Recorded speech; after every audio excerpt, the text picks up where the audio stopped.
know if y'all can hear me all right? Everybody can hear me? Just let me know if you can hear me right, whatever. I'm keeping this audio because I'm not trying to get sick. I just got out of having a little cold laying up in the air conditioning, you feel me? So, I told y'all a few minutes ago I wasn't going to go live with y'all. And then somebody hit me up on Facebook Live and just turned it to me doing something all based off what they said. And then, like, I said, all right, well, I can't neglect my audience that I got here on YouTube if I do that. So I found me a little spot. It ain't the best spot, but I found me a spot, so I'm going to talk to y'all. I want to talk to you about a whole bunch of shit, right? And the reason I named that, and what's going on, TMH Global, bless up. The reason I named this, if you close their eyes, it sound like slaves. Because that's what motherfuckers are sounding like, for real. Like, I do the same diatribe every day. I don't have no chuck in me. There ain't no inconsistencies in me. Ain't nothing you can point out to me in like that they even hinders towards that. So anybody that know me or anybody been hearing this in the past 9 months alone knows that. You know, I'm very consistent about shit I say. I mean it. I'm sincere about it. I follow through with it. And I do it to the best of my ability. And I show you guys that I'm doing such. I think that's the way that you prove to the audience, yo, this person is worthy. You know what I mean? So I'm sitting there, and it was today, and I'm watching Kwame Brown, he go live, right? Thank you, TMH Global. He says, facts, Dab, and I am witnessed. So I'm watching Kwame Brown go live, and I'm like, all right, let me check it out. Ain't nothing else on. Or it's a repeat of what I already heard. So I go to check Kwame Brown, right? And I see the son is sitting there arguing with Tommy Sotomayor. And Tommy ain't innocent either. I'm gonna get into both of them. But it was like they had been going for like hours. Out, like literally, these guys had been arguing. Literally, he had made the example, he had said to himself, he said on his live, and this all stems from Tommy, I guess, streaming one of Kwame Brown's lives at some point or another, and him being now upset about it. So he streams his live, and the way he does it, I know how he does it because I do it myself. It's an app that we use specifically. And so, and you guys have seen me use that app on my other channel when I didn't have 1,000 people on that channel, so I had to use a conduit to get to y'all to go live. So as I'm sitting there and I'm doing all that or whatever, I'm just analyzing what's going on. And I know how Tommy Sotomayor wrote. So I'm going to start with him first. I've actually appeared on Tommy's show before. And it was during my little debacle or whatever. You can go check it out. It's still on his channel. He never deleted it. He never removed it. He never did any of that. So I'll give him that. And it wasn't like something like I just called in or whatever. No, actually I was on 2 times with him. I was on his live on Instagram, and then I forgot about that one. That one I still have put up. And then I was on his live on YouTube. So I was on 2 of them. And when I was on there, he tried every means and matter he possibly could, I think, to set an example that he was something other than what was going on, you know? And like, Tommy, I never saw him as really per se, if you want to say, vlogger. He was more so something else. And what he was a cantankerous asshole, to be quite honest with you. He wasn't somebody that I could really, you know what I'm saying, look at and say, okay, Tommy's somebody that we should pivot after, patting ourselves after, or whatever. Being on that fashion. Because his fashion was the same thing. It was berating people. You understand what I'm saying? And his beratement of many different other people across, like, this multiple different platforms is just crazy. You know, this is not the first person he's had an argument with. This is not the first person he's had been upset with. This is not the first person that, any of that. Hell, if I'm counting correctly, I said this is like number 35. I mean, there was this footage one time at Vlog TV when I think it was Tariq Nasheed ran up on him, you know. We all saw that video footage. It's still up there on YouTube. You can check it out, see it. Then there was another time he had got into it with another blog. Like these vloggers, what they do is they go back and forth with each other and they raise the stakes, they think economically on their whole, but really they don't. What they do is they lower their value. You see what I'm saying? And what they do is they lower their value by two ways. One, the premise that you originally have is no more there anymore.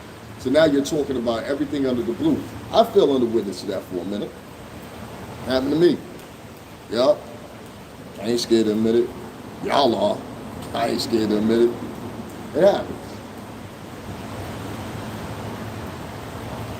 Facts, Davin. 35 similar encounters minimum, if not higher. See there? So you know what I'm talking about. I'm not making this up.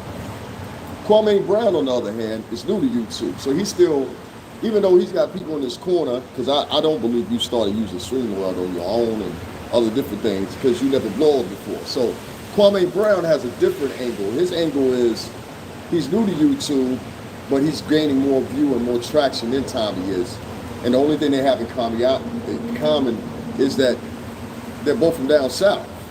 That's it. They're both from down south, and one of them knows the family, or each other's family, however it goes. And for the past couple of days, all they've done is just sit back and go on at each other. Not a couple of days, the past couple of weeks. And Tommy, to be quite honest with you, is the initiator. He does the old school move now, which I try to tell some of these veteran bloggers, which is this. This includes you too, Sonetta. This includes you too, Boyce Watkins. This includes many of other old school bloggers at this point. It's now about to be 2022. Many of those bloggers that I just mentioned have been online since 2010, 2011, 2012, 2013. You done gained a lot of coin, you done made a lot of dollars, you done bought homes and every fucking thing else, and you never contributed fully back to the community. So, and if you need an example of what I'm saying, Tommy Sotomayor stay in the motherfucking mansions. Anybody that ever watched him, even if you don't like him, knows that. Even if you don't like him, you know that. You see? So, Tommy's no stranger to controversy is the underlying paramount fashion here. So I don't want to confuse it with like KWAMEBROWN might have started it. KWAMEBROWN is the agitator. Any of that? No. No, he's not the agitator here. I think KWAMEBROWN put himself in a position where, facts, Davin, somebody else said something. Tommy got mad at Kwame because Kwame didn't include him in the YouTube live with Judge Joe Brown. That's everybody want to be around Judge Joe Brown. Shout out to Dana with the data. Shout out to Dana with the data. Shout out to Dana with the data. Shout out to number 9 right here in Stamford, Connecticut. Shout out to number 9. Both from the Star Report. I was there when they were beginning. I was there not when, no, I was there. I was there when 9 first came on the Star Report, which at that time was called Star in the Morning, or Shot 97 actually. Shot 97. I go that far back. With him and DJ Elias. So I go a little bit far back with these guys, and I really appreciate everything that they brought along. I appreciate everything that they've done. I appreciate some of the good gratitude statements that they've done in the past towards certain people. I've seen it. I won't take that away from them. Now, what comes to contention is when these motherfuckers get online and start making the totality of the race look horrible. Look horrible. Based off the same faux bravado, same faux king of the motherfucking projects as mentality. And you're engaging in it. And right now is not the time for that to happen. Today was supposed to be a hurricane to happen. And I can assure you, in this city alone, and not the tri-state, let's just say the tri-state. In the tri-state, I can guarantee you that probably pretty much 70% of the population was not prepared.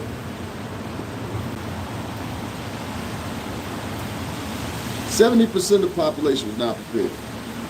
Out of the tri-state. Even the opulent ones were not prepared. See where I'm going? Now, I don't know what this argument and inclusion of this, but I know last night his gripe was And I hear what you're saying, TMH. That's where the aggression really pulls in. Envy. I'm envious now. You ain't bring me in on Judge Joe Brown. Shout out to Dana with the data. Claro que sí. I was there at the beginning of both number 9, who's here from here in Stanford, which I just spoke to this recently on IG, just recently. So hopefully I can get something together with number 9 and bring him up on here to my platform. We talk about some of the shit, because a lot of the positions that number 9 takes, I support. I really do. Wholeheartedly. The one kid that I ever did have in my life, which she's not here anymore, my daughter's mother was Haitian, Saint-Hilaire. Vous compris, oui? Ça va, Madame Bouzet? Ça va. So, in both fashions, because number 9 is Haitian, I always had rapport in that community for some reason, whether it's Miami, whether it's here, whether it's New York, I don't know. I always end up linking with Haitians and Dominicans.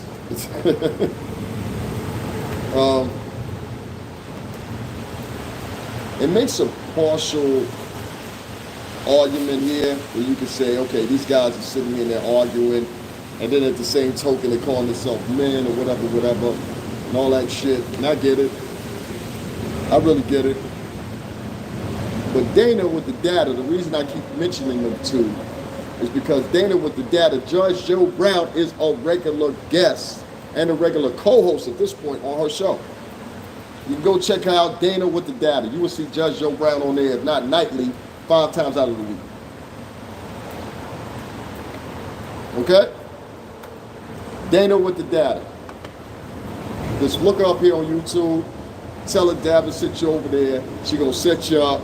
She gonna get you filled some roast con pollo. Have you stuffed. That's my man Nori would say. I don't support this type of shit, fellas. Kwame Brown, you are in a perfect position right now where you, in fact, have the motherfucking attention a minute. And I got something else to gripe with you about, because it'd be one thing, and this is going to segue me into something else, but I got to speak about this. And if y'all ain't get what the fuck I'm saying, Kwame and Tommy, cut that punk ass shit out. Y'all always talking about some punk ass, y'all doing some punk ass shit right now. Both of y'all doing some punk ass, sissy ass shit right now. And sometimes some people gotta tell you, this your cousin talking. Don't take it personally.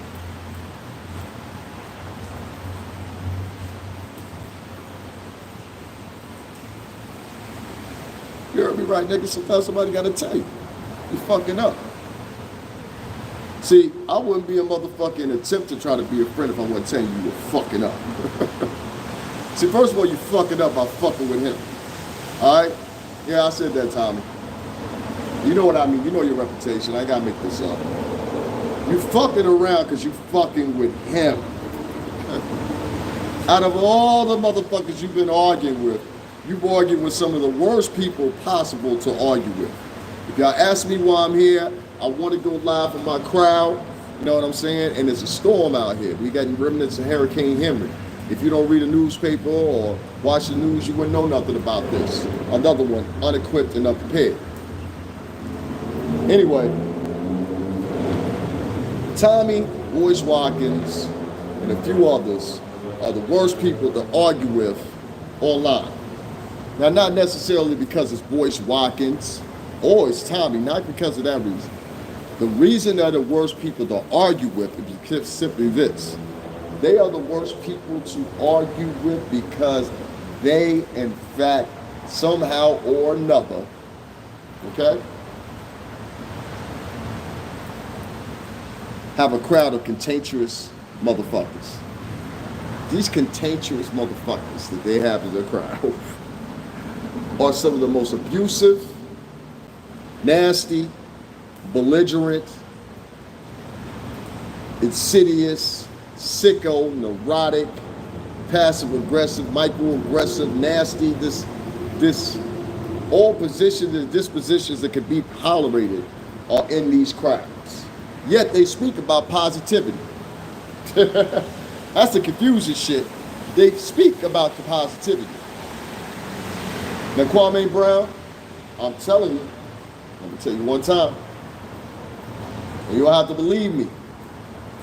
You see, I was born in the South, not from the South originally. My mother's a New Yorker. Our grandmother, which is my mother's from the South. But I was born in the South, and I know Southern ways.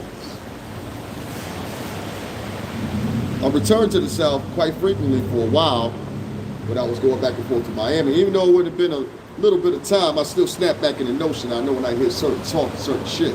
I even hear through that geeky shit that you're talking about when people think that you mean one thing, but you actually mean a double entendre. They don't get it. You gotta be across the river and up the creek to understand that shit.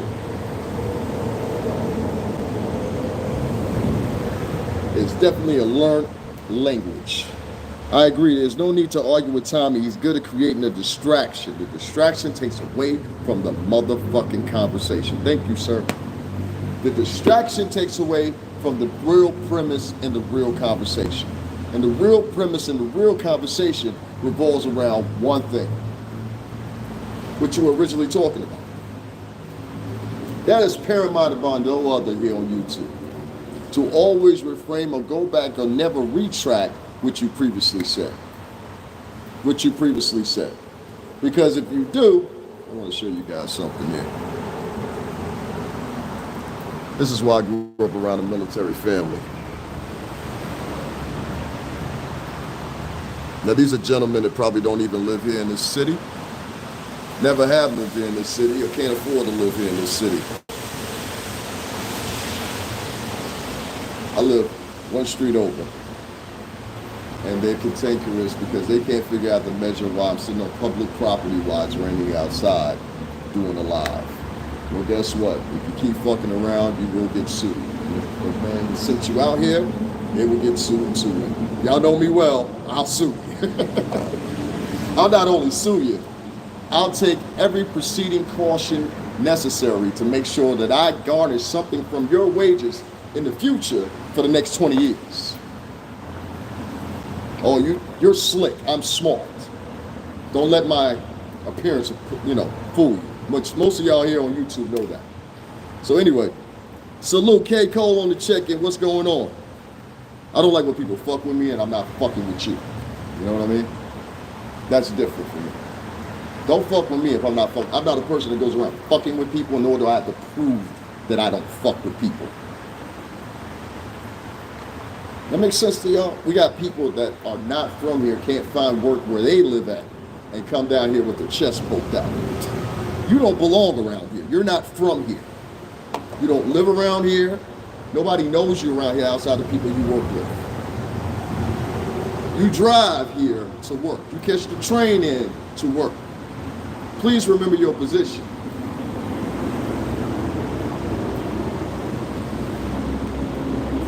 K. Cole said, indeed, you must have some of that too. There's a lot of that going on. We have a lot of New Yorkers that come here, a lot of people from this other place, this shitty place called Bridgeport.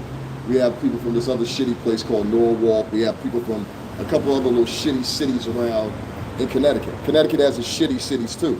So these people, especially during the pandemic, they couldn't find work where they lived in. So they traveled down here to get work. Like if you notice right behind me here, I'll show you something else. I'm going to zoom in on it. Let me show you. You see those license plates? Both of those are New York license plates. You see beside them? Those are Connecticut state tags. See down right there? Where that black Jeep is right there? I believe that says New Jersey. These people are not from here. Yet they feel that they can come around here and poke their chest out. And I know some local constituents around here. Shout out to Candace Owens. Spruce Street, that sees things a little bit differently. Don't do minstrel military moves on me and think I don't see it. I see it 10 minutes before you think I see it. I see why intentionally you do it. You do it to provoke. And I'm telling you, your provoking is going to lead you into something you can't afford. You don't know who the fuck I know. And that's not talking big, that's literal. And I've proven it now several times. Hell, I got it here on the channel. you know? I don't argue with people or pick fights. And that's what I'm saying is coming out of this Tommy Sotomayor thing. And that's exactly what I was talking about. The microaggressions, the passive aggression is naturally of African Americans and Latinos amongst each other because they are cowards to express that to anyone else. Yes, I said cowards. Generational cowards at this point. You got motherfuckers that worked as a janitor for 20, 30 years and come in every morning smiling and shit, knowing they'll never have a desk in that motherfucking building. And I can say that because I had a motherfucking spot in those buildings. 3 of them. Interscope, Atlantic, and Arista, and BMG. BMG and Arista is the same. BMG owned Arista, but they were the parent company. So they're one and the same entity. And even then, we had security guards. There's no one more cantankerous than a black Latin security guard, a black Latin door attendant, or a black, doesn't matter what city you go to.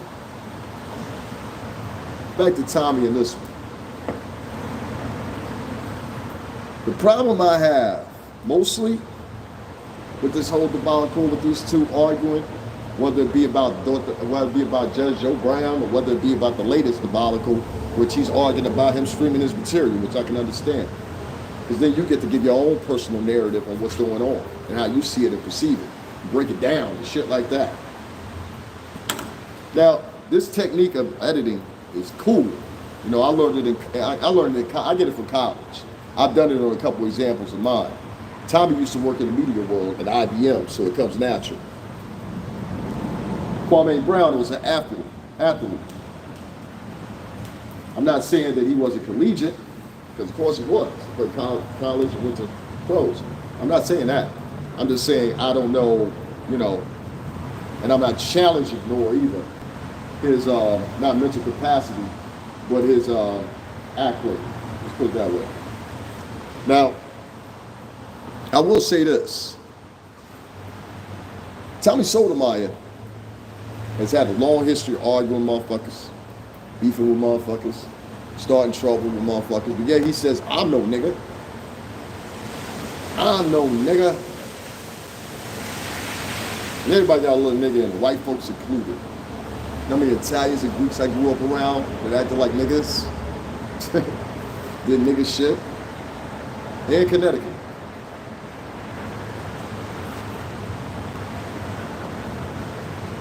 I'm telling you guys something. And if you're not hearing me, hear me clearly now.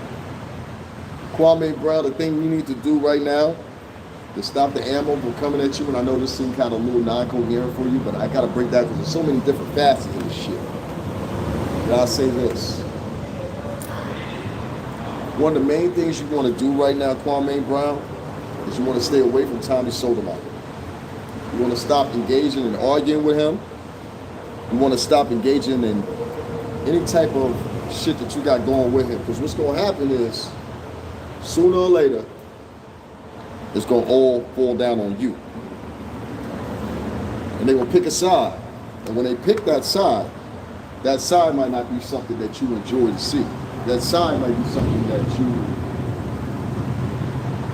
find and deem something that's not up to par to where you want to be. So then you have to make a decision. What's more important? Continuing to argue with this motherfucker, or stopping it right then and there, and then going about your business. That's a decision based on where you have to be at, you know? Here on YouTube, people are nasty. Hey, Davin. Hey, Stella Pepper. Speak on it. People feeling entitled. People feel so entitled on YouTube, but I always ask the question of this. If you had to pay for YouTube, how many people would actually still be on YouTube? So let's say you had to pay for your account. Let's say starting tomorrow, they said, hey, you know what? A monthly subscription is $4.99 for YouTube. You now have to pay for it. How many people do you think would actually and honestly pay $4.99 a month? I can guarantee you it'll probably be maybe a third of what the subscription rate is now. The rest will quit. A lot of them, they're not like me, they're not like Kwame. They don't know how to monetize their situation and make money off of their time that they engage with the crowds and their followers. A lot of other people are Hey, Dom Chick, what's going on? A lot of other people, they just really are on to talk and be passive aggressive to people for no other reason than that's what they do. I would say about 40%. There it goes. You would probably see maybe 40% of people retain those places on YouTube. The rest of them will leave. The rest of them will leave. And hopefully quickly. Which leads me into this. Enough about that. Those guys are grown men. I'm telling you what's going to happen, Kwame Brown. I hope that you cut it out. I just wanted to, because I've said something to him before. I know so many people, different people watch me. I did this kind of impromptu right here, so I'm going to share this again. Give me 1 second, guys.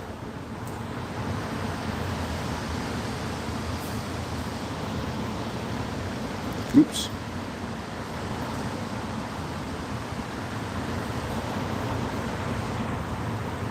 Okay, I'm back. I have to do my own promoting because a lot of y'all, I hear y'all, I got thousands of followers, and it's like, and y'all all know that y'all can see my view count, and it's like, people will tell me over and over and over, I'm not getting your notifications, etc., etc. I pay for YouTube Premium. It's $15 a month. A few channel memberships. The highest membership is $10 I pay for on YouTube. Really? Wow. Okay. Got you. You paying for all that, girl? You better donate. No, I'm just playing with you. But this is what I want to lead into. Speaking of donations and all that shit. Kwame Brown, why do you have a donation link in your motherfucking YouTube? I gotta ask you that. I gotta ask you that. And I'm gonna tell you why I gotta ask you that. But I want to ask you, and I'm not pointing you out and specifically saying you. I just want to know why. And I think anybody else in the chat, do y'all want to ask the same question? And I'm gonna point out again. I'm gonna put this in tier so you understand what I'm saying here. I'll lay this out and I'm gonna unpack it as quickly as possible.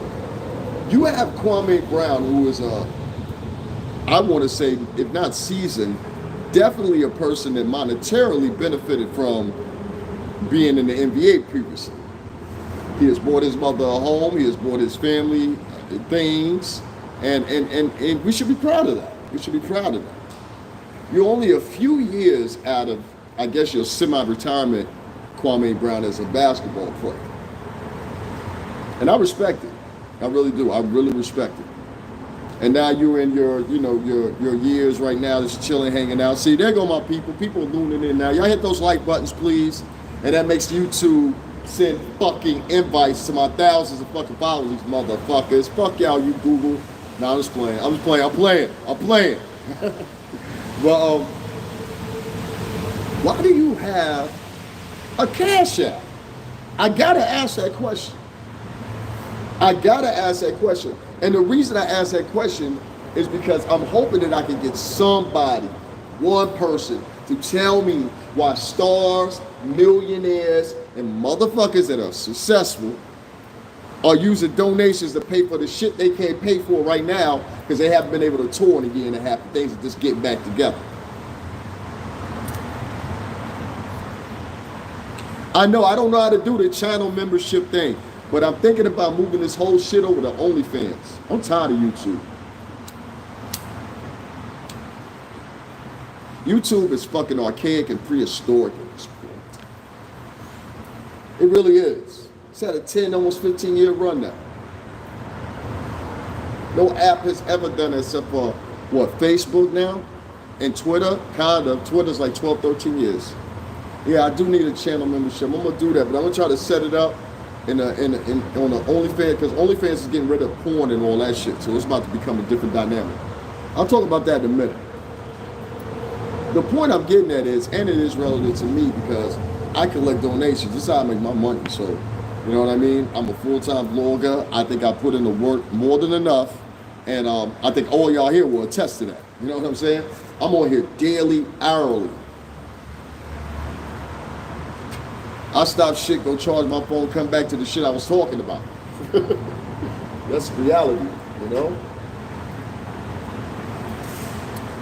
I want to say this. Kwame Brown, you having a motherfucking Cash App link on your shit daily. I can see if you had it once a week or something like that, but daily, I ain't feeling that shit. And I ain't feeling what you saw me post up in the motherfucking link right there with that broad saying what she said about Dr. Dre's daughter. So I'm gonna tell you what I mean about that. I put up a post last night. I think it was my last post, and I left it up purposely because I was hoping that, it would reach out to people. So this was about Dr. Dre's daughter. And it was her GoFundMe, and it was her stuff up, and I put up her information, a link, everything. You can go directly to her. No ad string. And it was about her situation she was going through right now. And I don't know her situation. I don't know Dr. Dre. I've never met Dr. Dre. I met a lot of people in that business, but I never let him. So, for what I hear, the discrepancy is about was something that had happened earlier with her going to the press and talking to them. Okay, I can understand that. Shit like that happens. You can harbor some secrets, things that I don't know about. That acceptably is as much as I want to hinder and say it isn't, I can understand why it is. I can understand why it is. So I took that in consideration, and I said, well, that still doesn't mean that his grandkids should have the same suffrage. And from what I've heard, the grandkids are now spread out amongst family members and now living with her in the car. Which fast forwards me to this. If you had read the story, if you had done your due diligence and looked at the information, clearly, thoroughly, and vividly, but unbeknownst to most of us, most African Americans and Latinos don't. They go on face value and they run from that face value and they try to create their own narrative because they come from a prefix. I'm not going to say all, but a great majority where the household is revolved around women. Women gossip. So they've been so frequently around women that they act like women in their attributes, whether they realize it or not. These are men and women both alike that cannot have a ordained conversation with you, whatever. They have to start out with passive aggressiveness or their full version of assertiveness for the pure simple fact that's all they have to ride on. These are not successful people. If I put them in comparison with me as far as collegiately, if I put them in comparison with me as far as where I grew up, if you put them in comparison with you as far as where you worked at for the past, whatever amount of time, that's you guys and me, not just me because the position I was in. You will see there's no comparison. Quite simply. You cannot compete with me on the resume.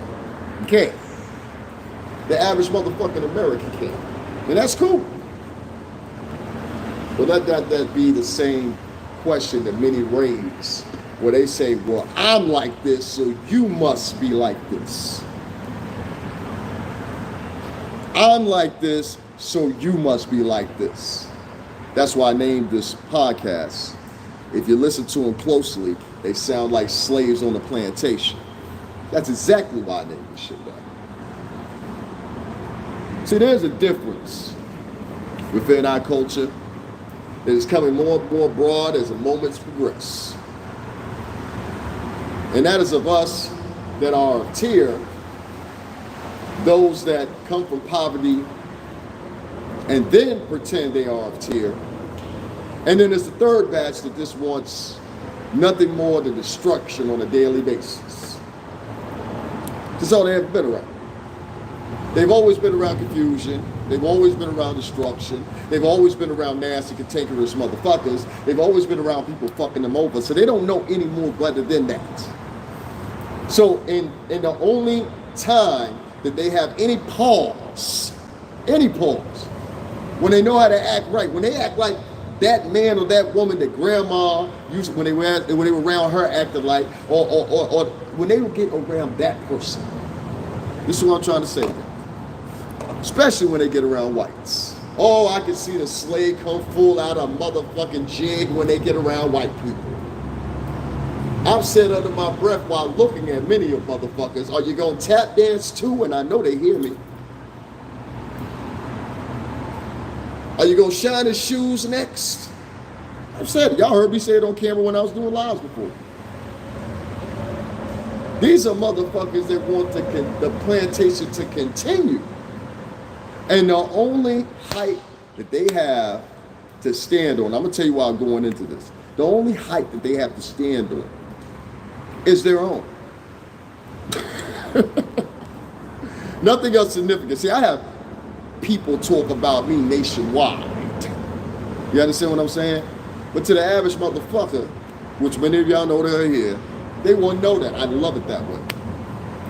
I love it that way. Where the fuck do you think I've been working at for the past 17 years? McDonald's? Burger King? A janitor? It's hilarious. Oh, you think I didn't go to college? Really? Tap dancing. You heard what Don Chick said? Tap dancing. Peace 305 Capricorn on the check-in. What's going on?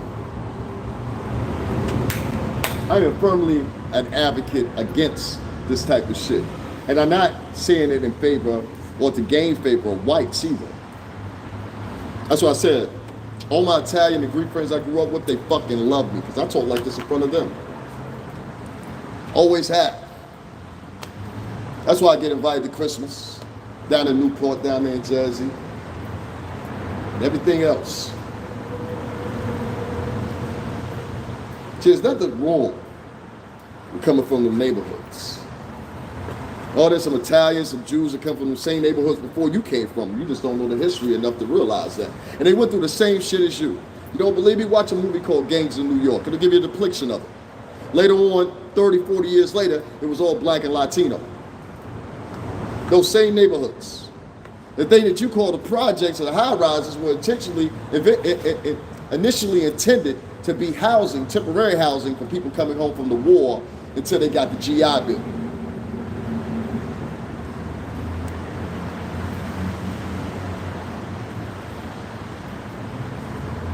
These places started making conversions into those in the 50s and 60s, way after the war was over. They didn't know what to do with the structures and they didn't want to demolish them. They cost too much. So we repurposed them. This is where you get the housing project, the first housing projects, the many were built after. But this is where you get the first initial utilage of this and how they were utilized.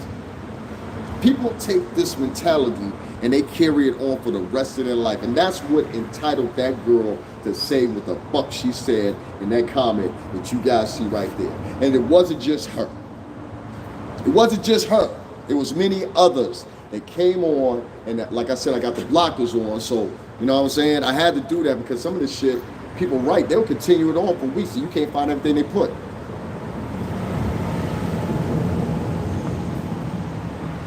It was sickening to see somebody write that shit about that woman who has 4 kids. 4 kids.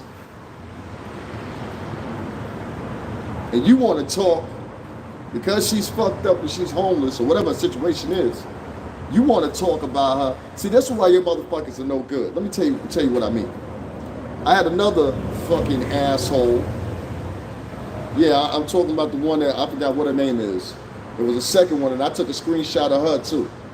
I had another one come on, and she tried to put that same pitch. See, the tone of it is to make yourself look like you better than that.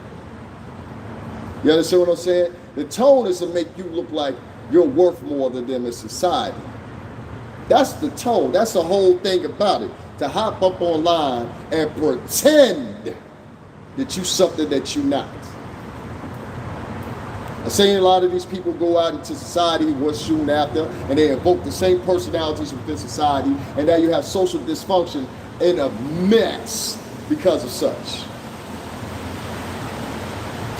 So much that if cops, and I will say this boldly and loud, don't start getting a hold of it, the same way you want to get a hold of choking a motherfucking local motherfucking hillbilly, punching a little white girl in the face up in Rhode Island. Oh yeah, you heard me right. It ain't just black people that they attack. This is a mentality. I saw this one motherfucking cop, big burly fat redneck motherfucker, down in I believe it was Ohio, just recently. And they have him on camera berating this little 8-year-old girl that was sitting there defenseless. Little stringy-haired little ass girl. White girl. The good cops won't speak up against the behavior of the bad cops about this. Well, I'm here to tell you, you motherfuckers better start speaking up. And you better start telling the bad cops too, look, I don't give a fuck if you're a bad cop or not. We need to get shit together. You started out, many of you, as being cops. You started out, as many of you in the military, wanting to do a duty for society. And somewhere along the way, it turned into a personal thing. And I'm telling you, right now, and I know a lot of you are hindered. I read the papers, I listen to the news. I know a lot of you are hindered by this defund the police bullshit. I understand. But like that one day I recorded in Harlem, where that lady was fucked up off of whatever she had shot, snorted, or whatever. And she had a 7-day-old baby, 7-day-old baby with her in the carriage on 125th Street. In the middle of the day, no mask on, baby ain't carried, and she leaning every 5 minutes. She leaned so hard one time that she was trying to catch her balance, and that's when them girls that you saw out there that I put on camera, they called the police, as they should. And like I said, sometimes it's just good goddamn police work. Fuck her, what about the baby? Fuck that bitch. That bitch grown. Let her do her time, get clean, all that. Come out, do your business with the baby. Because if you didn't want the baby, you know you could have went on down there to Choices. We all know Choices. You could have took your ass down to Choices and taken care of that. Now I know that's some cold shit to say. Oh well, it's the truth. You got a 7-day-old baby, black baby. Y'all motherfuckers get online every day telling me, oh, we love black people, we gotta do this. It's symbolic, motherfuckers. Symbolic. I walked all boroughs of New York City. I worked and walked all of almost New York City. I want to add that in. And most of Connecticut for all my life. And most of Jersey. Except for South Jersey. I don't fuck with South Jersey. I take it as far as before we get to Newark. That's where it stops signs for me. That's too Jersey for me. But Newark's got some good people down there nevertheless. The Newark people will tell you that. Newark people will tell you that. But Newark got some good people down there. Don't get it mistaken. It's a rough city though. Rough city. Anyway, long story short, like Brooklyn. Rough town.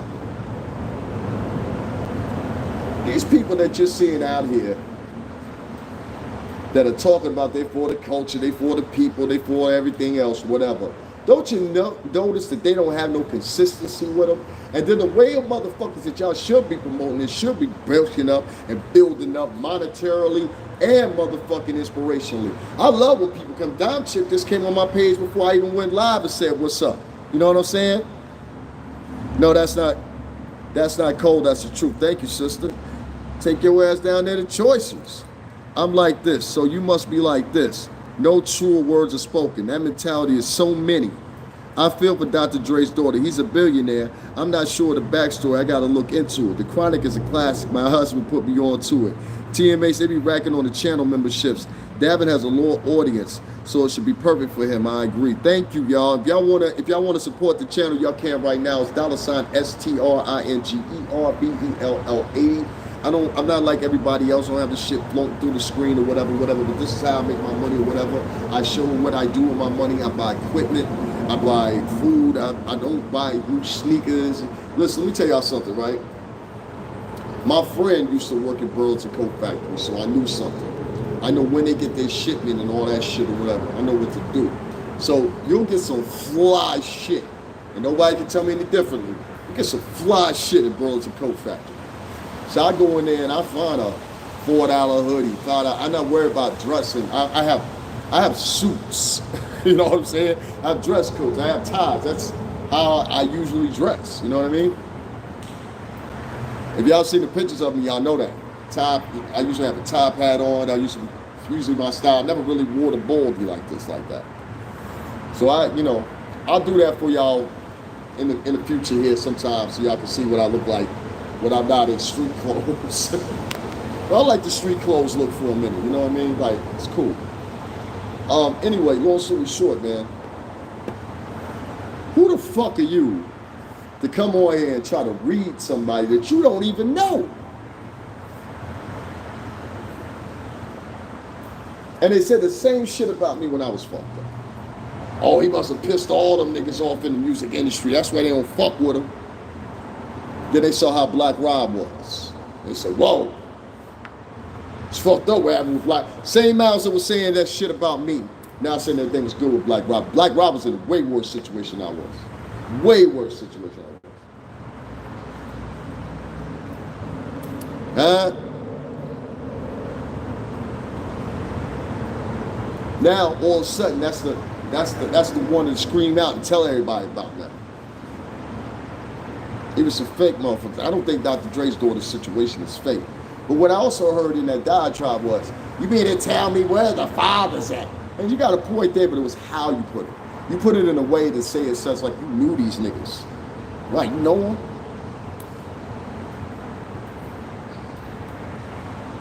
And her kids are at relatives' houses, which she said in the article. Numerous articles at this point. You see what I'm saying?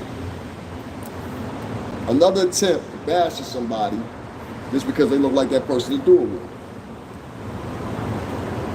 It's the mentality of a lot of people.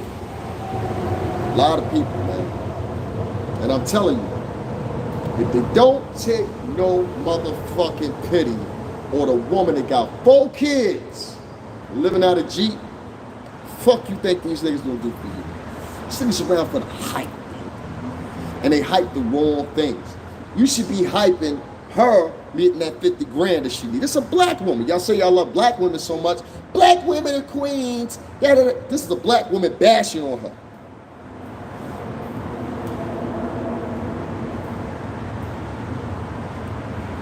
It's a black woman bashing on another black woman.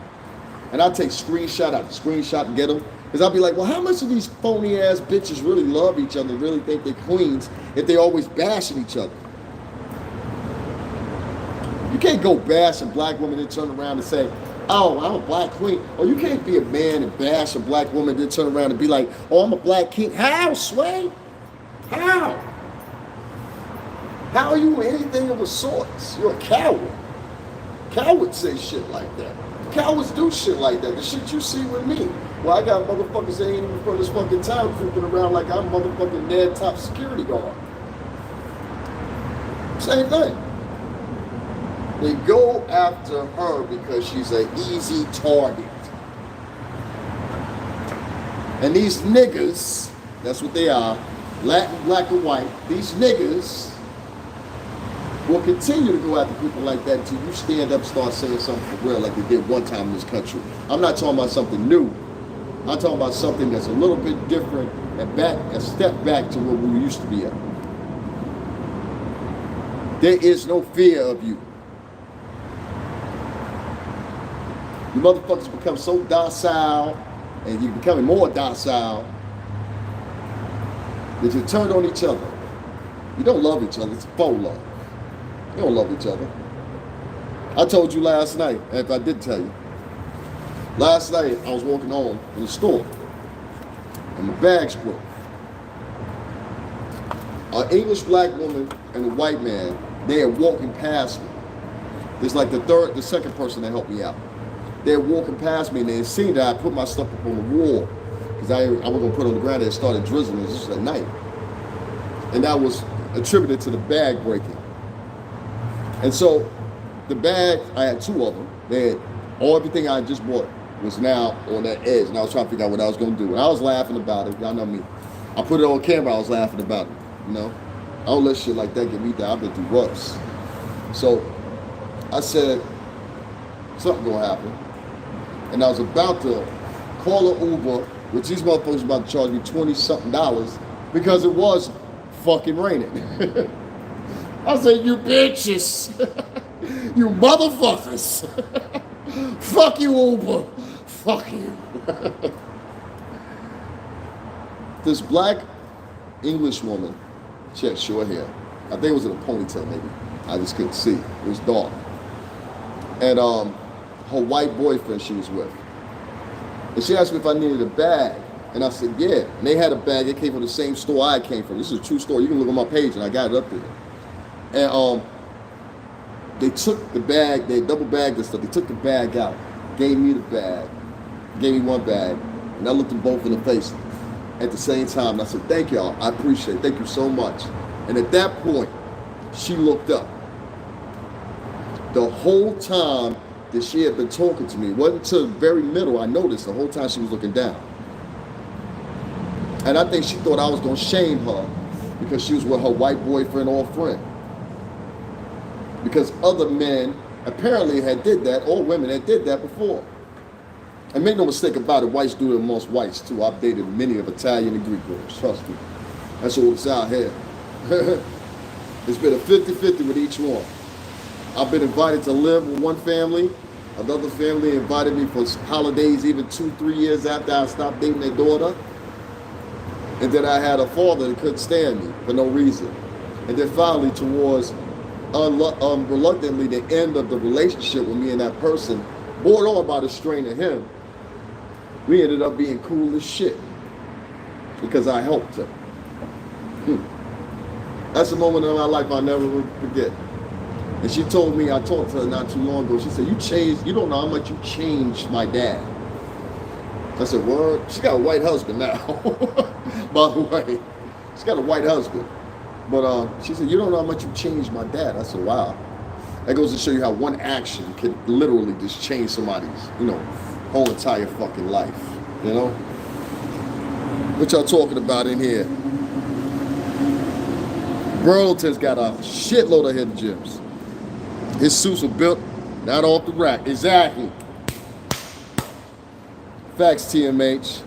Yep, Uber raises them prices due to the weather conditions. So the second person that walked past me was this white man, and I was in front of this apartment building when this shit happened. This white man walks out the building. He's walking his dog, actually. It ain't even rain that hard. It was drizzling. And he turns around, and he says, yo, man, you need a bag? Because I still got more stuff. They just gave me one small bag. I had one big bag and then another separate one. And what attributed to it was the milk and the juice. It was already, the secretion from that added on with the water that was already out, and the dew and the rain and everything. It just ripped the bag. Natural to happen. Cheap ass bags y'all got at Target, you motherfucker. Charging all that money and shit. Build some new bags, bitch. So this white man, he had just came out. He walks back upstairs and gets me a bag. One of those reusable bags I usually have. I got a ton of them at home. I hadn't planned on going to the store. And then TMH blessed me. Thank you, brother. And that's what I did. You see, I bought me some equipment too. I needed that shit. One of them I'm using right now. I'm actually using, hold on, I'll show you guys. To broadcast right now. Right here. That's how I know it looked crazy in the thing, but that's how it comes out. I love this thing right here because I can equip. I have a light now. I bought a light too. I don't know if you guys have seen. I've been using it, and I can clip it onto the top back portion of this. And so as I'm screaming in this dark, you know what I'm saying? And I want to sit somewhere and talk to you guys about whatever I can't do so. You know what I'm saying? So it's like, you have to be proactive with equipment. Each one of those pieces I got, and then I got a dolly piece that I needed to drive. So it's like a drive shot. I can go like this. With my, what's the name? I can't really do that. My monopod, I can't really do that. You can do it, but it's harder. I like the color too. It matches the hoodie. I love this teal color. We say Target bags are flimsy as heck. I'd be like, double bag my stuff, man. That's what's up. Glad to be able to invest in you, bro. Thank you, TMH. Thank you. Yeah, man. Ain't no motherfuckers out here, man. You see what I got? I got, what, $4 sweatpants on and a $4 hoodie. Ain't no fancy pants over here right now, man. We got other things to take care of. Getting this like stuff out to you guys or whatever. These headphones I have, when I needed some new headphones because the other one was blown, TMH told me to get these. So, you know what I'm saying? Guys, donate. I buy what I buy with the money. It's $STRINGERBELL 80. Stringer Bell 80. Now I want to continue, man, with and there's a PayPal link in the older videos in the description box. You don't go to any of the minute videos. Go to the ones that are longer. That's where you'll find it. So the last one that I did longer, just go to that one, and you'll find the link in the description box or a pinned comment as well. And share, like, and subscribe, guys. I need those likes up, man, please. Thank you. Back to what I was talking about. The hatred from within. Sometimes I can hear it in the octave, in their voice. Y'all gonna wear it with me for a minute because I'm gonna stand up, my legs are killing me. Sometimes I can hear the octave in their voice. And sometimes I'm wrong if I hear the octave in their voice, but many times I'm right. Always watch out for that little bitty bop shit, you know what I'm saying? Especially if it's from an older guy. It's like, oh, this guy still thinks it's 1990 something. I got you. He still thinks it's 1990, early 2000. Yo, son, me and my man should sit out here, you know what I'm saying? All that shit, right? I didn't even do that shit when I was back there. I used to look at people like they were fucking idiots. They talk like that. I'd be like, yeah, you don't know how to articulate. You can't talk any better. Damn sure probably can't make any money any better. Again, these kids are getting confused. We got a whole generation of motherfuckers that are now growing up thinking the ghetto was good. Thinking the ghetto is where it's at. Based on, well, the fame of some that'll come from the ghetto. I want to be just like him. I want to be a hood champion. I'll tell you something. Except for your family, your close folks, and a lot of them don't either. Though none of them motherfuckers give a fuck about you. They don't give a fuck about you. And you'll find that out when your ass go to jail.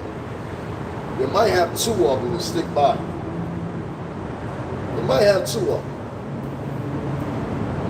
And don't you ever leave his motherfucking side for the rest of your life after that moment. Don't become a motherfucking subtle, happy motherfucker and be like, oh, shit's over now. Fuck our friendship. Don't be that motherfucker. Because what God will put in place for you is he'll make sure you never meet somebody like that ever again in your life. Or for a very long time as your punishment. Don't believe me? Try it.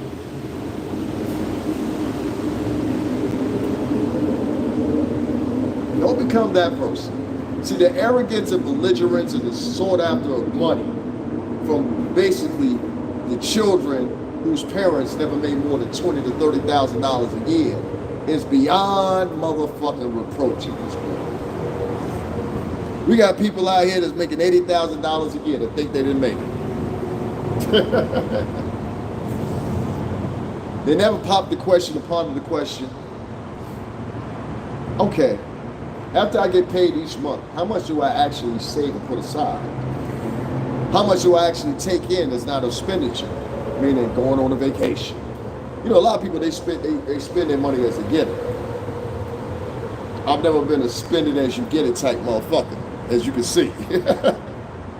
That's why I have no problem of putting it up, because I you know, especially now, right now, a lot of my money, I have a separate account now for my shipping container homes. You know, now that it's a reality and I have an LLC, and, you know, even though I haven't erected a property physically yet, we're on our way to it, whether I do it with these HUD grants that I've been, this is my third round writing shit out, which I've shown you guys, whatever the fuck else, you know. We're going to get these homes built because these homes have a purpose. These homes have a purpose for a community within not only where I live in the state of Connecticut, but also in the whole tri-state. You know, we have apartments here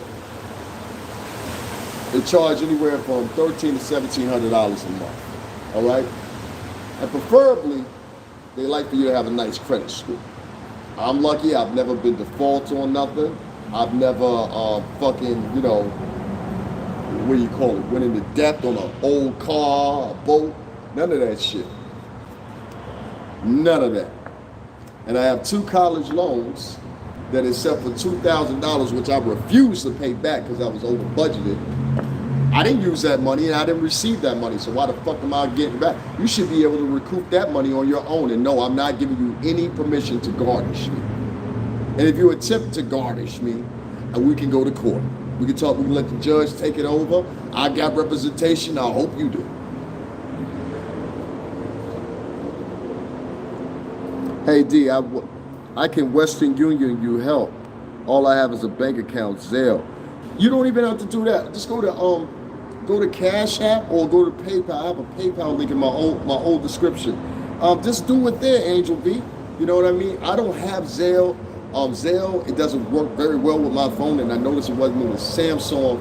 It eats up a shitload of data, and I film a lot, as you guys can see. You know what I'm saying? So I don't have time every 5 minutes, especially something that's on spot, to go back and release back data and shit like that. I had to do that with another app too. I had to get rid of it. Telegram.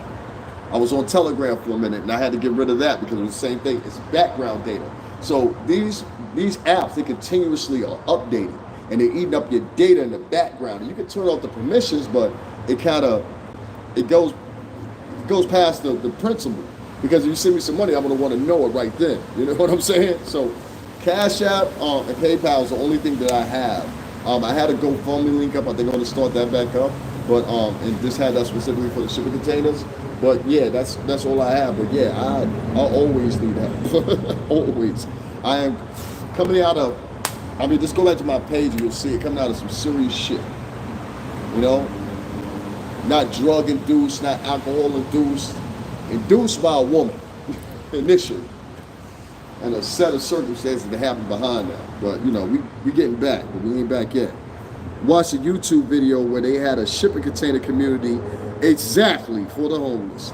It was dope. I tagged you in a bit. Thank you. I want to see that. I watched so many different vloggers that particularly talk about the subject. And that's what I want to do. These people, let me tell you, these people that work, and you know,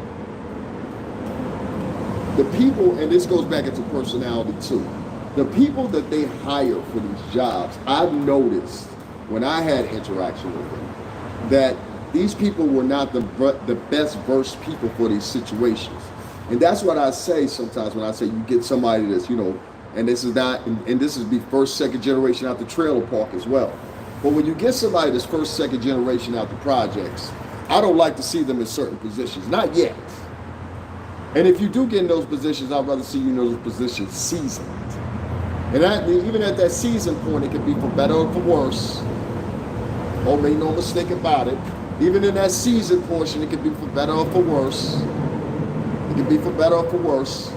But at least I know your judgment scale is a little bit more broader at that point, at that age. You know? I don't know. If you need help with grants, hit, get at me, bro. Yeah, that's what I was talking about, HUD. Hey, Angel, he also has a PayPal to GoFundMe. He doesn't use Zelle.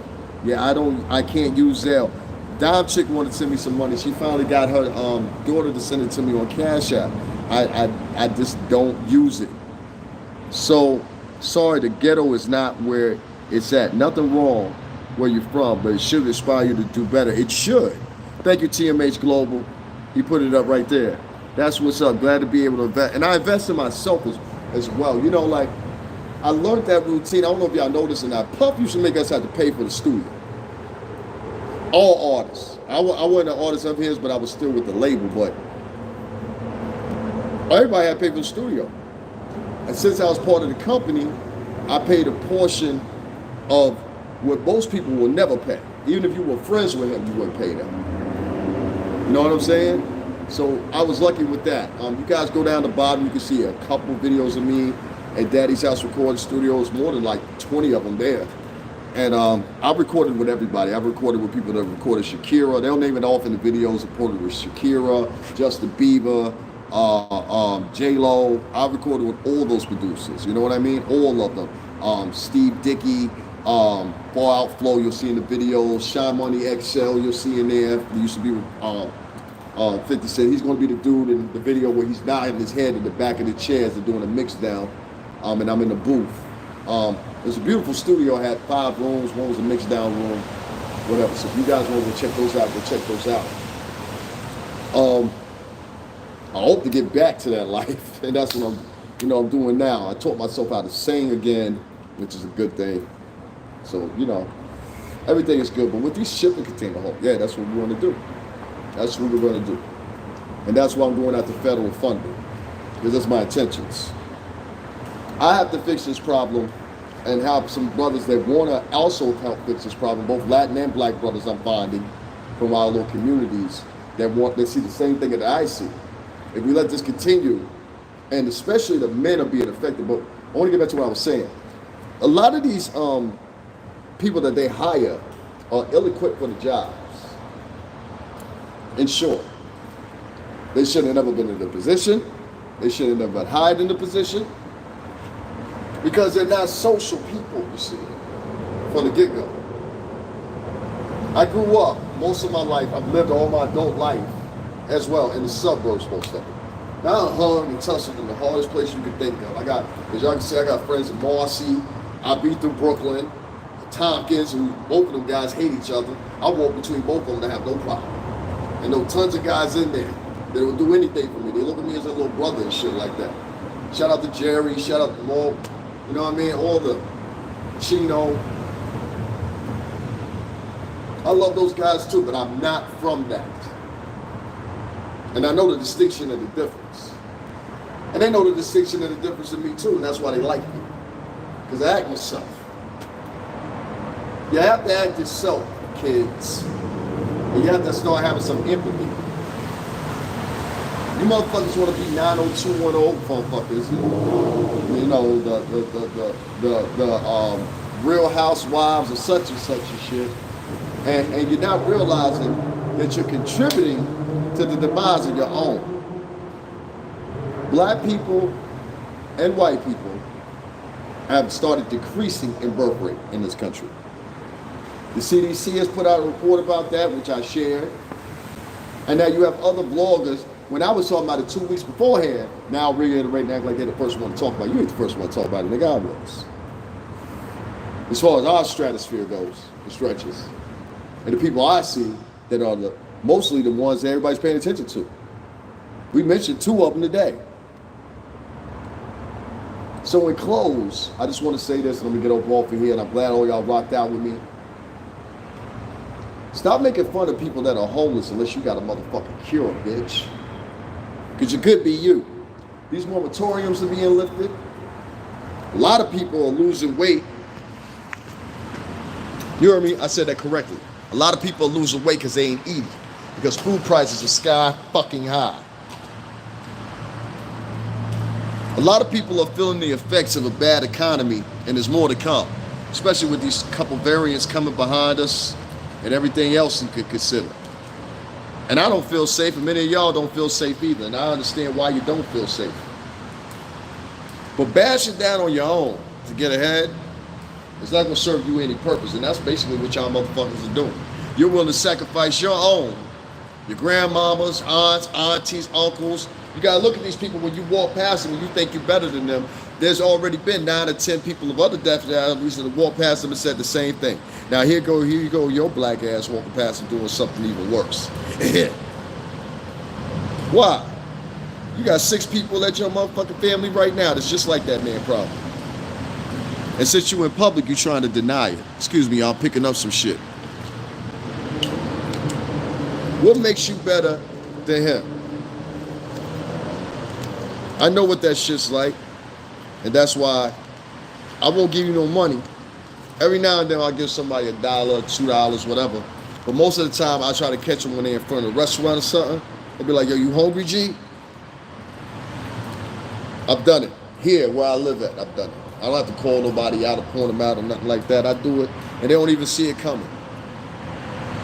Because I know what that face look like. I know when a motherfucker's sitting around McDonald's and you've been sitting here for 20 minutes, nigga, you ain't ordered shit. They don't understand that. They don't see it. I know it. I know when a motherfucker walking around with 13 bags and one of them motherfucking bags is a pool bag, and I'll be like, that nigga ain't got nowhere to stay or nowhere consistent.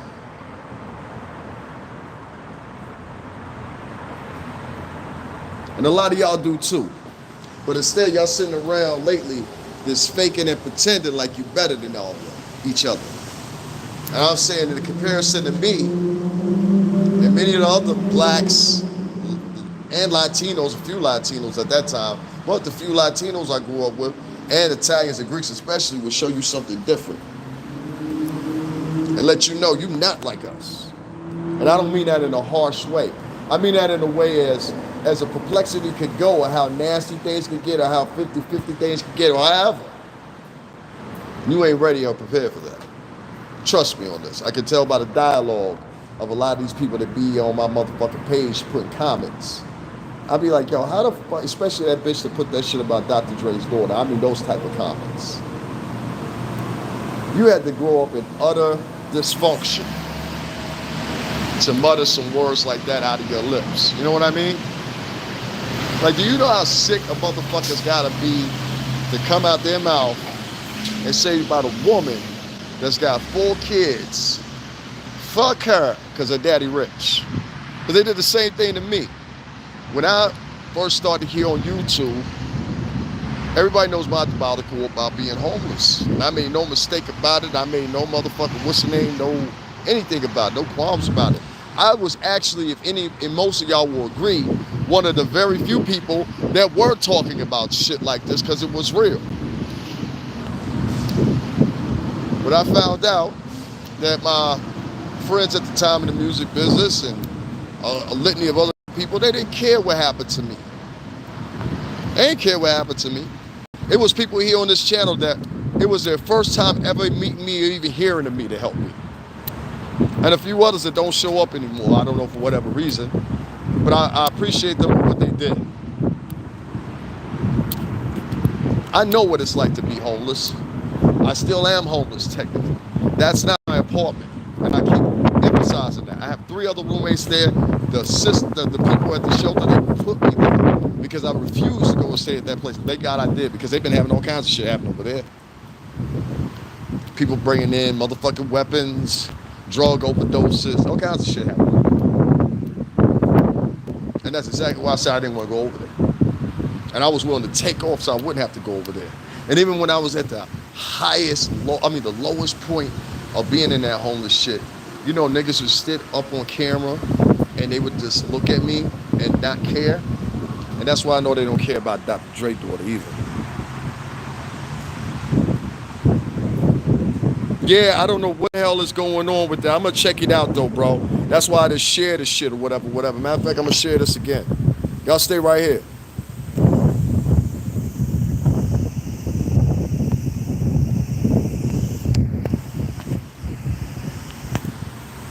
I just shared it again.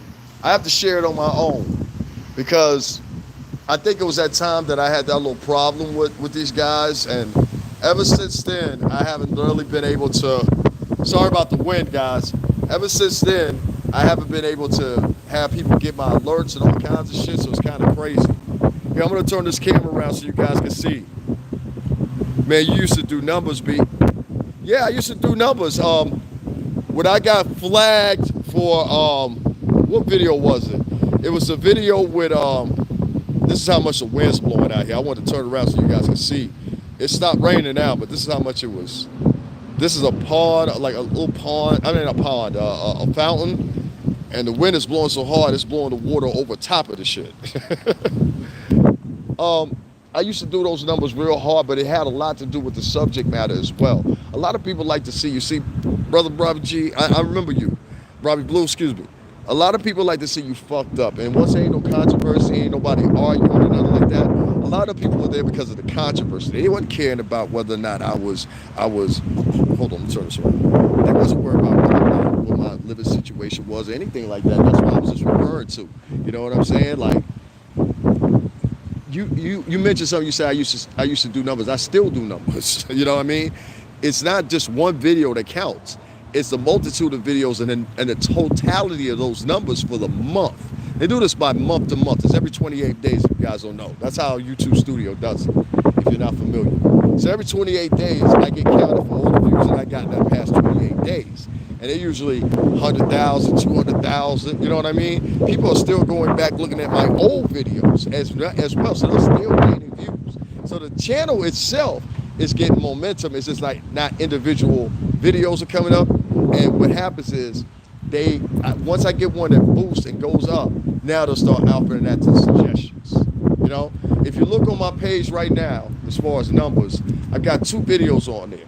I got one that I did with about Gene Deal. That's all me doing that video, and you'll see the number difference on that video. I think it's at like 6,000 views or something like that. You know what I mean?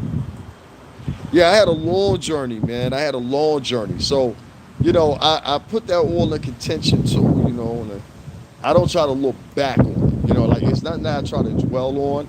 I try to move away from it. And once I started doing that, what I saw was the viewers that I did have, some of them started moving away because they was more into the salaciousness of the matter. They wanted to see who I was arguing with, who in the music business was gonna come after me next and everything like that and all that shit. Like you saw those 4 gentlemen, I ain't gonna say their name no more, that made a video about me. Thank you, fellas, I fucking appreciate it. Y'all made me more popular than anything by making that video. Please believe that. So that was hilarious. But yeah, man, I mean, the past 9 months have been crazy. I left a business I knew for 17. I was in that business since I was a kid. You know what I'm saying? So I don't know how to do nothing else except for, you know, market albums, entertain people, shit like that. I don't understand how to fucking make a, you know what I mean? I don't know how to do it. You know what I mean? And I can't be in that position to do that. I'd rather go do my own moves. So that's why I made my own lane. You know what I'm saying? Make my own money. I work for a man that's now about to become a billionaire for 17 years, Puck. Jay's already a billionaire. So I'm used to an environment in the office environments of all 3 offices we were in to be self-sufficient, as you could say. So this is what I know how to do. Do you think Delta will cause shutdowns again, or do you think it's back to business? I think it's going to cause another shutdown. Then there's another possibility, which I thought of too, because I'm a man of possibilities. Thank you. The other possibility is this. There's a possibility that the Delta variant or these other variants don't exist at all. In actuality, these variants and the mention of them invoke fear, just like I tried to explain to y'all guys before when I gave you my little thing about the Illuminati. I said the Illuminati, well, I ain't gonna go too far, but the idea and the fear it invokes is why it works. If y'all don't understand what I mean, I don't have time to do sign language and shit. You know what I mean? You should get it. My point is, there might be the same thing with these variants and the talk of these variants.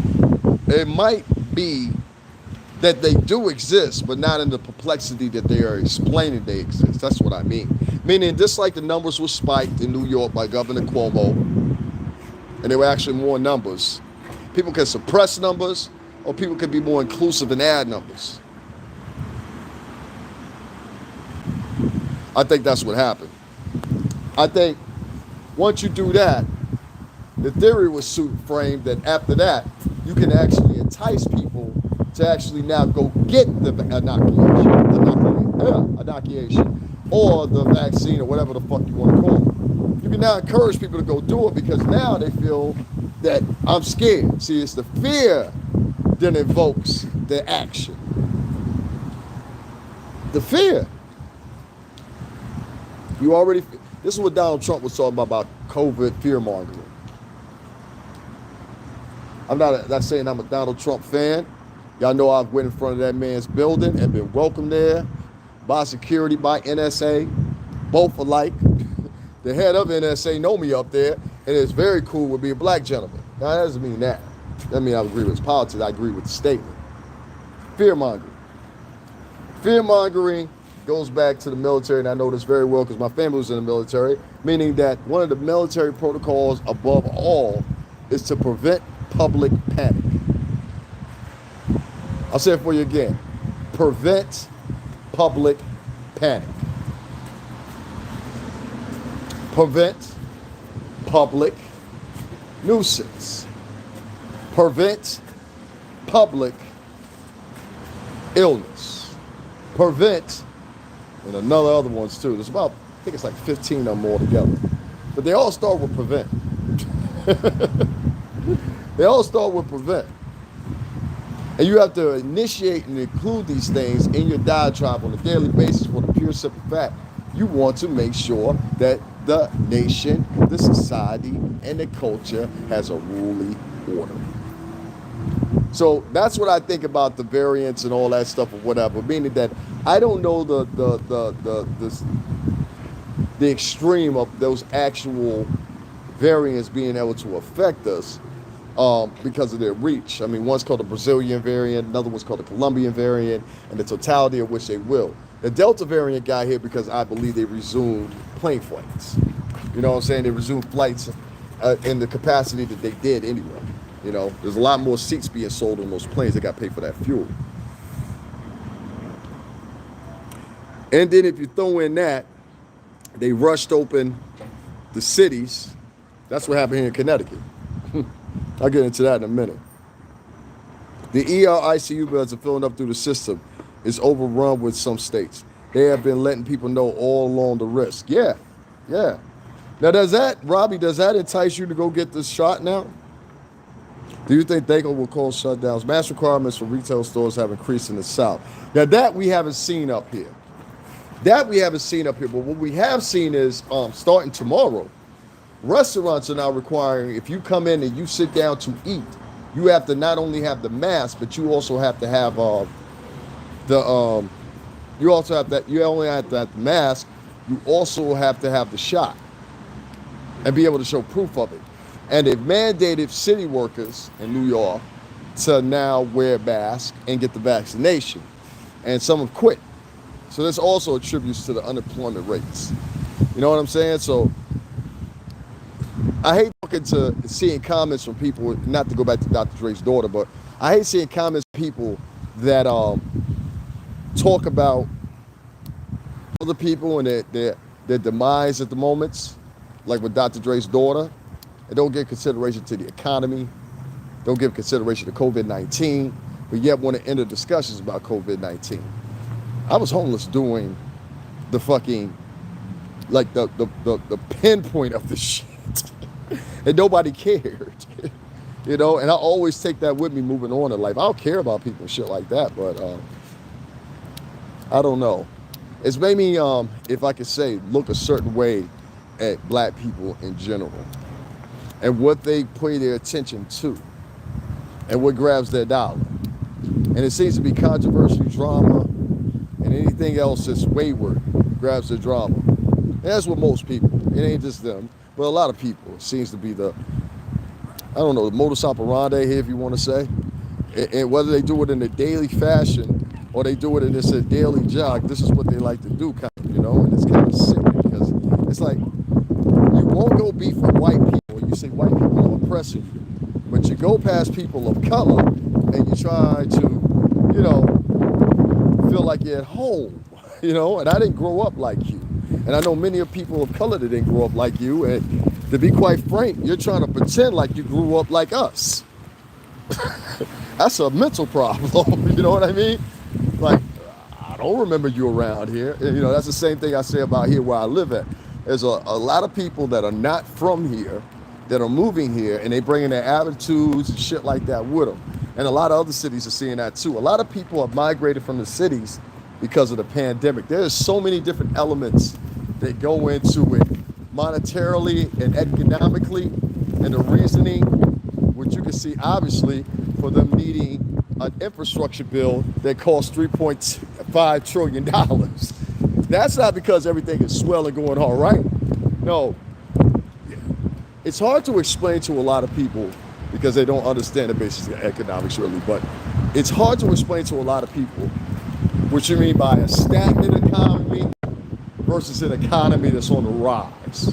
A stagnant economy is just maintaining itself. That's all it's doing. It's just, you guys give me a second, I'm gonna wipe off the screen here. I got a little rain on here. A stagnant economy just maintains itself. And that's what you have right now. Sorry about that, guys. You have a stagnant economy, meaning that it's sitting where it's sitting. But if you look at the demographics from last month and what they've taken from it, they had a report that said that that I think that what's the names were down like something like 39, 40% as far as intake for the month, as far as revenue. Jobs are also down again, and a whole bunch of other list of things are down. So I wouldn't put my food on that fucking basket. Put it that way. Things are not normal yet. Things are not back to regular. As much as you want to pretend they are, they aren't. As much as you want to go around smiling, notice that you're not doing a lot of things that you used to do. You used to, for example, okay, you would go to work. After you go to work, you get off work, you'd be like, hey, where's everybody at? For some of us, where's everybody at? Oh, we're over at TGIF Fridays. Oh, we're over at Starbucks. Oh, we're over at the club. Hey, why don't you show through this bar? We're having a drink. Hey, we're going to stay over here. We're going here this weekend. You don't hear people saying shit like that no more. So maybe you become numb to the fact of the way this new world works. See, it takes us to ignite the world back up. All the things we were doing, we have to matriculate and find different ways of doing them. That's why you saw some people having private parties during the pandemic and shit like that. People are sad and lonely in these times. I'm lonely all the time. Don't y'all always notice I'm by myself most of the time? I don't have a girlfriend. I don't have anybody I'm sleeping with. I have friends, but most of them I talk to them on the phone. Or I talk to them on Facebook, or I see them here and there, you know? Yeah, it's lonely. But it's your job to reinvigorate the culture. It's your job to reinvigorate this society, really. And you do it with your actions, not inactions. You know what I'm saying, man? It's really that simple, you know? So, hold on one second, guys. I'm trying to get across the street here. It just started raining again. Motherfucker. Y'all want to see? This is where they filmed Jerry Springer. I never get to show you guys this. This is where they filmed Jerry Springer. Well, all three of them, and Maury Povich. That's why I walked over here, so I wanted to show you guys. But they filmed all three of these here in my city. So this is Steve Wilkos, Maury, Judge Jerry, and Jerry Springer. Matter of fact, he's on the board right now. There's Steve Wilkos. Thank you, Dog Chick. Yes, I wanted to show you guys this. They film all these right here, the Stand Production System, whatever. I always tell you guys when I'm on live with you or whatever, and I never get to show you. So that's Maury. They started filming this here in Stanford probably about, I don't know, close to 10 years ago now. So they've been here for a while, and they filled this space, actually. I'm gonna try to, well, I'll leave that as a surprise later. And I'm trying to get something going here, but we got to get things in order first. But you see Maury, all this stuff here. I'm gonna move over here to the side for a minute because this started raining again. So, I wanted to show you guys that. That's right, yeah, they filmed Jerry right here in Stanton, Connecticut, man, where I live at. They filmed Jerry here, where I was just at. That's the WWE headquarters. Sorry about that, guys. We have a lot of things here in Stanford. I'm wiping my screen off. It's got water on it. We have a lot of things in Stanford that are really, really interesting. A lot of people wouldn't believe it, on and on. Man, I didn't even know Jerry still came on. Don't judge me. Yeah, Jerry still comes on. He has a second show called Judge Jerry, which is also filmed here. That's why the show's on the board. Steve Wilkos still comes on. They tape all of them right here. Yeah, they all still come on. Here, I'll show y'all the inside. Oops, hold on one second. I didn't show y'all that. I got this. This is the inside of the place here. It's not open right now, of course. Maybe I'll take you guys over here. Here's a nice little poster for all three of them. And then, if you guys see back there where those what's the names are, those doors are, and they right back there, each one of those is a different studio. So that's where they actually do the taping. Not that first door, but between those second doors. That's where the guests come through and all that stuff or whatever. And then over here is another part. Hold on, let me take you over here. I know it's still raining too. Shit. And this is a little bit more of it right here. I don't know how well you guys can see that because they got like a little tarp thing over it. But, yep. This is where they film Judge Jerry and all that shit right here. Steve Wilkos, Maury, NBC Universal. Hey. Remember I told you I had a friend at NBC. So anyway, yeah, man. Hey, actually, that's kind of dope right there. Let's do it like that. We're two of the boys right here. We'll do it like that. Back to what I was saying this lastly. Trying to act like you're better than everybody. That's what's up. We've built a question: do they allow visitors? WWE building question. No, it's a headquarters. It's not a place to visit. It's not a place to visit. It's for, the heads of the company, investors, people like that, people that have a chair or a position in the company. It's not a place to visit. Like, it's not a tourist attraction. Neither is here. It's not a tourist attraction at all. It's a place you come and tape. That's it. Even locals here, it doesn't. It's not allowed. Yeah, I heard what you said. WWE headquarters. No, it's not. It's not a tourist attraction. It's just that's their headquarters. They've been here probably about 15 years, since 2005, 2006. So WWE, which was originally WWF, I think it was, or something like that. They were here first, and then it was WWE. Then, excuse me, WWF, then WWE. They became, and then after that, Jerry and them came in around about 2008, 2009, 2000, somewhere around there. But now, neither one are tourist attractions. They should be treated as them. So don't go there and ask them if you can tour.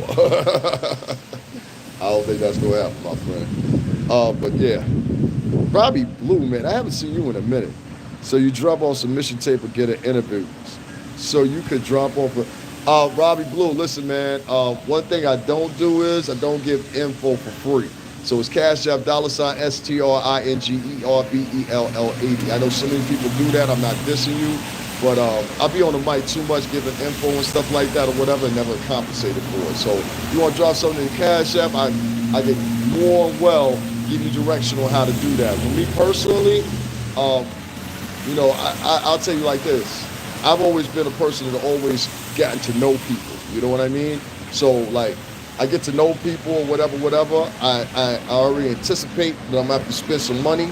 Like whether it be hanging out at the bar to get to know each other, whether it be, meeting up finally after an interaction online and having a dinner or whatever, or get together to fill each and one other out so you can further our business obligations or our business ideas and theories or whatever.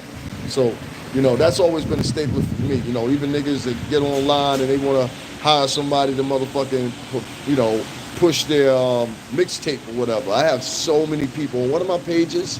I have 4,800 or something. I have 2 Facebook pages, and each one of them has 4,000 or something freaking friends on there. And these guys over and over and over and over and over and over will send me mixtapes, right? Or singles they got out of, whatever the case may be.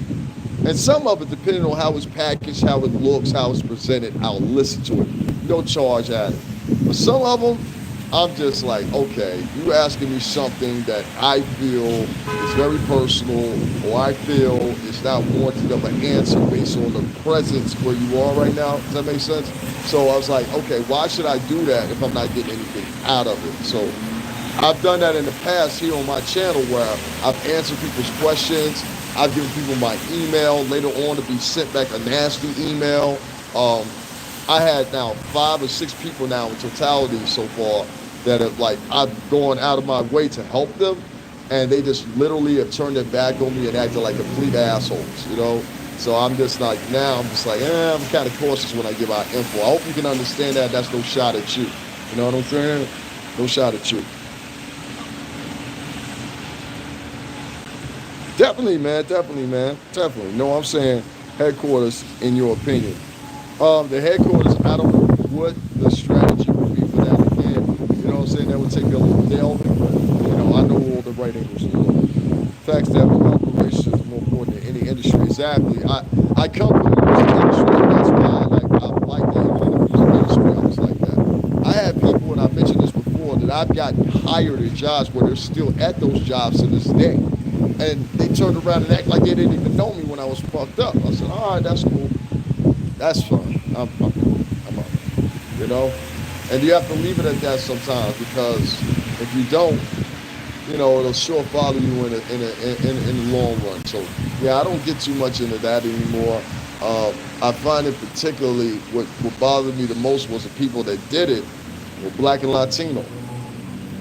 You know, that's the part that bothered me the most. The people that did it were black and Latino. Just like my assertion solely out of homelessness here. You know, I mentioned again, and I don't mean this as no salacious as this and him, but Doggy Diamonds, those comments that he said, yo, the culture came together to help him out. The culture didn't come together to help me out. So white folks in the homeless shelter came together to help me out. They're the ones that put me in the place I'm in right now. The culture didn't do that. If it was the culture, I would still be in the same position I was in prior. You understand what I'm saying?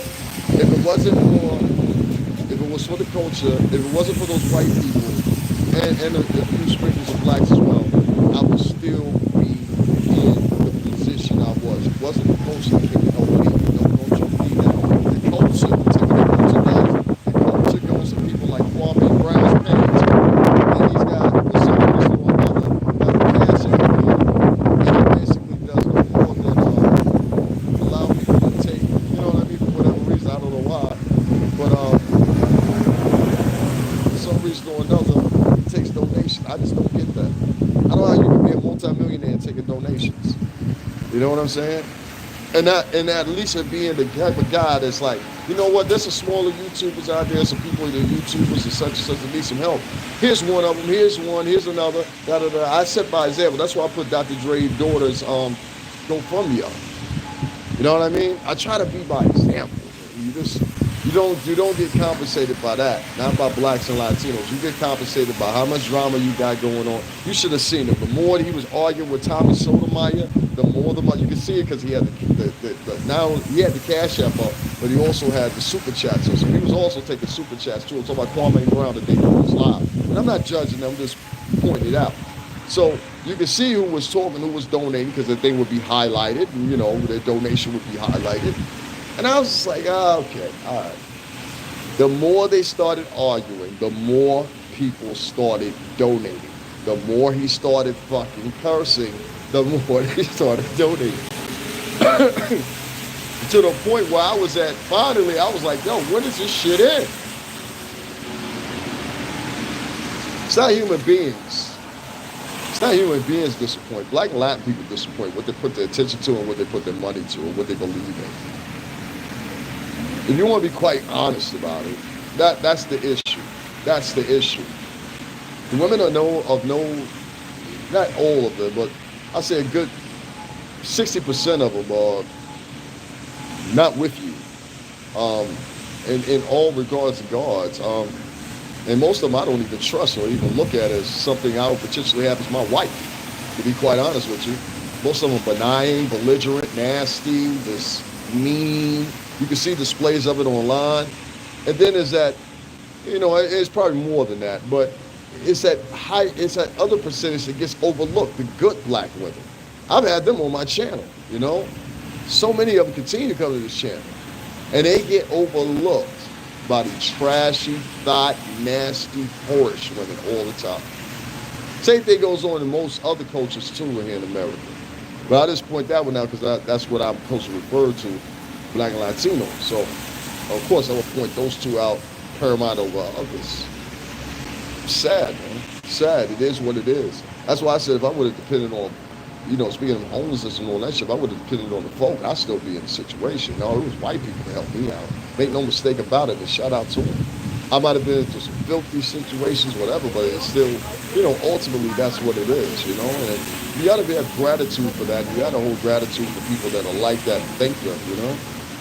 You don't shun them out or forget about them or anything like that. You kind of just, hey, thanks, you know. That's what I've learned to do. That's what I've learned. Getting out of this now and being on my final ride, I guess you would say, I'm now at the point where, and this is why I can equate to Dr. Dre's daughter, I'm pretty sure she'll come out the same way. She'll be like, oh, fuck. I can imagine if that girl put that on my page and the 4 other girls that wrote this shit they put on my page about Dr. Dre's daughter today, I guarantee that if anybody else is black, that nigga could go find some work. Shit is working. She's working for DoorDash. What story did you not She said in the post, she can go buy. Well, this is always a thing. You go buy it. Now, let's help her get her out of a situation like that. She was tagged as everybody else does. She just lazy. That's how niggas refer to you. I will never forget this. I will never forget how black people treated me. I will never forget how black people made videos about me, making fun of me, thinking it was hilarious, doing a fucking pandemic that the world had never seen before. No, nigga, you on your own. That's why I said you can't trust, and I don't trust, and I don't give out information for free, and the motherfucker helping me out. You know what I'm saying? Except for a very few. And those people that do help me out, I give them their profits every time I fucking possibly can on this channel and in my private life. Make no mistake about it, you won't get no free motherfucking information from me unless I want to give it to you. Now, if you want to donate things like that or whatever, there's other perimeters set up with you then. You know? Yeah, my friend got mad because I'm not going to a restaurant with a bunch of ninjas. She doesn't understand the difference. Thank you. You understand exactly what I'm saying. I'm shaking my head. I don't blame you. Yeah, I have to be like that. I have to be like that. I didn't want to be like that. I set out to be different from everybody else in that aspect. And now I have to be like that because there are people, as you can see, that want to take down my channel, have said shit about me, etc., etc. And in the beginning of it, it was all a goof. But, you know, certain people on YouTube, they take things so personally, and, you know, it is what it is. And it's affecting my channel. I'm glad I'm able to still maintain my channel and be able to reach the people at least I do reach. Who knows? Pretty soon again, you know, and I tell all of you too, even if you just share it on your social media, do that for me. Because those people coming in may become fans and come on too, you know, whatever, and we get the viewership back up or whatever. But as far as my videos I post and upload, those are definitely seeing an increase in viewership. The video I did about Gene Dealers almost gone to 6,000 views. I have another one that's like 1.3, you know, so we'll get back to those numbers when I was doing 10,000 and 15,000 and all that again or whatever. But for right now, I'm content for where it is or whatever. You know, I don't want to reach that many people anyway if they don't give a fuck about me. You know, why? I'm quite content with the few people I have here. I don't need that. You know? There was times when I was, and recently too. You know what I'm saying? When I've been hungry. There's nobody I or nothing like that. And out of my sheer ingenuity, I'll tell y'all, it's been a couple of times. Y'all don't know it because I don't tell y'all. There's been a couple of times I hopped online. I'll be like, yo, let me hop online because I'm fucking starving right now. I need to go to the store or whatever. Not saying that that's the intentions, but saying that that's what the situation was. It is very expensive right now at the grocery stores. It is very expensive. $100 is like $20 nowadays. You know, you can spend $80 within literally, I won't go that far, but I'll say $40 within a matter of minutes nowadays, you know? It's only up from there. Your channel is doing, thank you, sister, appreciate it. Yeah, we try to keep you doing good, man, but, you know, it's expensive, you know? And as much as I try or whatever, it becomes more and more expensive as time flows on. And now coming out of this, and I'm going to be eventually here in my own apartment, I got another expense to overcome. People are like, well, how can you go to work, nigga? Because I have problems with issues. All right? I make no frame for now. Something with anxiety. Something happened to me. I was assaulted by my ex. And I'm not going to go into detail about it. I spoke about it before. But I was physically attacked by her. I was stabbed 3 times. And it changed me. You know what I'm saying? It changed me a lot. Because it was a shock of not getting stabbed. I've been all kinds of shit. Shot at, everything. It was a part of who stabbed me and why they did it. You know, that's what's in my mind. And I'll never forget that. And I guess that's why I have never had another girlfriend since her. I have not ever had another girlfriend since her. You know, I slept with a couple chicks or whatever, but I've never had another girlfriend since her. I love her. I really did. It's hurt me. But, you know, you move on. Yeah. The mental stuff that I do, I see a psychiatrist. Well, I don't see him. I talk to him on the phone 2 times a week. I do that for me. I make sure that I continue doing that And they have even suggested to me, I don't think your medical condition being that you don't want to take medications, that you should be in a work environment. I'm very violent. That's my problem. I'm very violent. I'm violent because of that fucking homeless shelter place. It takes time to get over to, yeah, and that's the other thing I suffer from anxiety and depression. That's the other one. I get to these depressed states, I won't go online because I'm like, I don't want people to see me like that. I mean, I'm worried about something. When people fuck with me, I flip real easy. Like, don't fuck with me. Like, you'll do too much shit to have you fucking with me. I will take you up out of here if I have to. And I mean that shit. And people start to get the point of that. I will get you the fuck up out of here. I had to start reminding people once again, because when you're quiet, you go for what they don't, So, yeah. Take it for where it is. Move on about life. We're not here to start problems with our culture, and I've been through all that shit. I'm noted and documented on it. We're not here to start problems within the culture and then cry about when other people want to do things against the culture. That's coward shit. If you're starting shit with your own all the time, you ain't starting shit with nobody else, you're a coward, in my book. And many other military men that are black or Latin in this country, and many other black or Latino men that are in prominent positions in this country that are leaders would probably pretty much say the same fucking thing. You're a fucking coward. You ain't gonna do nothing if they really pull up.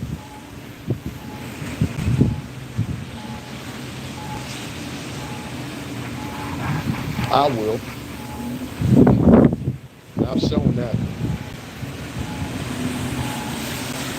I will. If I'm the last motherfucker that do it, at least they'll be like, yo, you remember that dude? He really was about that, man. He was like white folks. They'll be like, yeah, why not? They're gonna hire you. You worry about them hiring you because you can't hire your own. I'll say that again for you. You worry about them hiring you because you can't hire your own. That bitch came on here and talked about Dr. Dre's daughter. She couldn't hire Dr. Dre's daughter if she wanted to. That's why you're going to give her some suggestions. Well, what the fuck you doing right now in life? So great.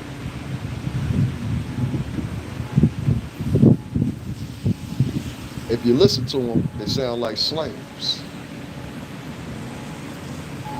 You ain't been up here to Master Johnson's plantation yet, gal. You're looking for a gal like you to cook for him. But get on up there. Now get now, girl. Get. That's basically what she was saying. That's basically what she was saying. Guys, that's my time. I think that's the good Lord talking to me.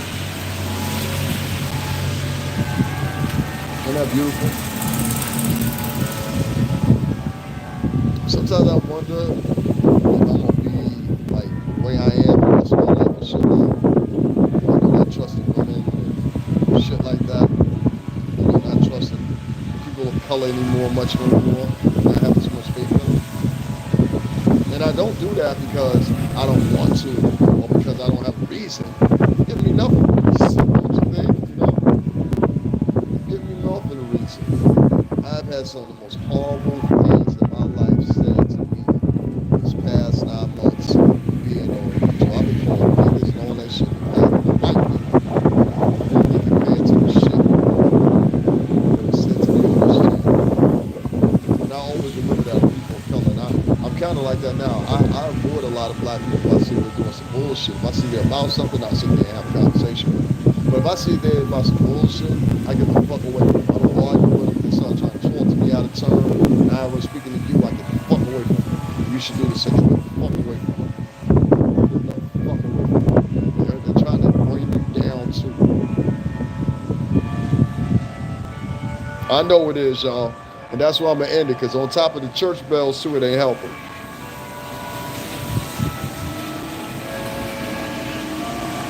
TMH Global said it best. Guys, I'm going to get up off of here. Cash App is $STRINGERBELL80, in case you couldn't hear, because of those beautiful church bells. Again, it's Cash App $STRINGERBELL80. This is how I make my living. My name is Davin Lewis. Still currently going out and getting out of homelessness. And everything you can donate, anything you can donate, I appreciate it. This is how I make my money. This is what I plan on doing full time and all the time. It will not stop. And for those that I want to say this before I get off of here. I really think that I'm going to make this jump right after probably maybe the beginning of next month to start testing it out with OnlyFans. So I'm going to send a link to a lot of people for that OnlyFans page. I already set it up. Like, it's done. It's already there. I don't have to create nothing. I got to dress it up a little bit, but that's it. I created the account last night in anticipation that they're getting them freaks and all them motherfuckers off the channel. So y'all make sure if you're looking out for that, whatever. I'll make sure you have them. Don't worry about it. And we don't maybe move this over to YouTube. So now since they're getting rid of that the way that they were over there, we're gonna move it on over and more preferably to OnlyFans and see what happens. Even if I'm there just for a month and I see the same numbers that I was getting here on YouTube, I'll make a decision based on that and the demographics whether or not I stay there or not. So that's where I'm at with it right now. I don't like YouTube anymore. I don't like the fact that just random people can come in and give their opinions or whatever, unrelegated, not contributing, but, asking questions, giving demands, giving opinions, giving show ideas, what the fuck they think life should be like, and et cetera, et cetera, et cetera. And I say, fuck you and everybody who lives in your house, and we're going to permanently get rid of you if I permanently go here. So, guys, once again, it's CASHAPP, $STRINGERBELL80, or it's PayPal link in the description. I do not have Zelle. I do not have any of these other institutions. Or can I, or will I download, especially right now, I ain't got nothing room. So, if you want to donate, those are the two places. If you can't find a way to do that, then pretty much you don't want to donate to me, and that's fine too. All right, but just please don't come asking me questions, and then requests, or act like you're friendly, and just shut the fuck up and listen to the show. All right, guys, I'll talk to you later.